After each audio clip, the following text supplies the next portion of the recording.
Van നിയന്ത്രണം വിട്ട് കടയിലേക്ക് ഇടിച്ചു കയറി 2 പേർക്ക് പരിക്ക്. കരുനാഗപ്പള്ളി മാർക്കറ്റിന് കിഴക്ക് ആലമൂട് ജംഗ്ഷനിലായിരുന്നു അപകടം. ആയൂർ മൈനാഗപ്പള്ളി സ്വദേശികൾക്കാണ് അപകടത്തിൽ പരിക്കേറ്റത്. വാൻ നിയന്ത്രണം വിട്ട് കടയിലേക്ക് ഇടിച്ചു കയറിയാണ് 2 പേർക്ക് പരിക്കേറ്റത്. കരുനാഗപ്പള്ളി മാർക്കറ്റിന് കിഴക്ക് ആലമൂട് ജംഗ്ഷനിലായിരുന്നു അപകടം. സെയിൽസ് എക്സിക്യൂട്ടീവുകളായ ആയൂർ സ്വദേശി അഖിൽ, മൈനാഗപ്പള്ളി സ്വദേശി ഷാജഹാൻ എന്നിവർക്കാണ് പരിക്കേറ്റത്. FCIയിൽ നിന്നും വന്ന ലോറിയിൽ ഇടിക്കാതിരിക്കാൻ കരുനാഗപ്പള്ളി ഭാഗത്തേക്ക് കിഴക്ക് നിന്നും വന്ന വാൻ വലത്തേക്ക് തിരിക്കാൻ ശ്രമിക്കുന്നതിനിടയിൽ നിയന്ത്രണം വിട്ട റെഡിമെയ്ഡ് വസ്ത്രവ്യാപാര സ്ഥാപനത്തിലേക്ക് ഇടിച്ചു കയറുകയായിരുന്നു. കടയുടെ മുൻഭാഗത്തെ ഗ്ലാസുകൾ ഉൾപ്പെടെ പൂർണ്ണമായും തകർന്നു. വാനിന്റെ മുൻഭാഗവും തകർന്നു.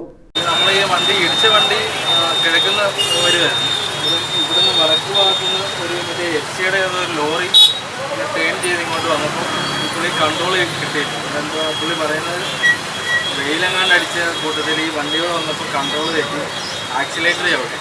ബ്രേക്കാകുമ്പോൾ ആക്സിലേറ്റർ വെട്ടി റൈറ്റിലോട്ട് വെട്ടിച്ചതാണ്. ഇതൊക്കെ ഇതിനകത്തോട്ട് വന്ന് ഇടിച്ച് കയറി ആ സംഭവം. കടയിലുണ്ടായിരുന്ന 2 പേർക്കാണ് പരിക്കേറ്റത്. പരിക്കേറ്റവരെ ഉടൻ തന്നെ താലൂക്ക് ആശുപത്രിയിൽ പ്രവേശിപ്പിച്ചു. ഒരാളുടെ നില ഗുരുതരമായതിനാൽ ആലപ്പുഴ മെഡിക്കൽ കോളേജ് ആശുപത്രിയിലേക്ക് മാറ്റി. News bureau, Karunagappally.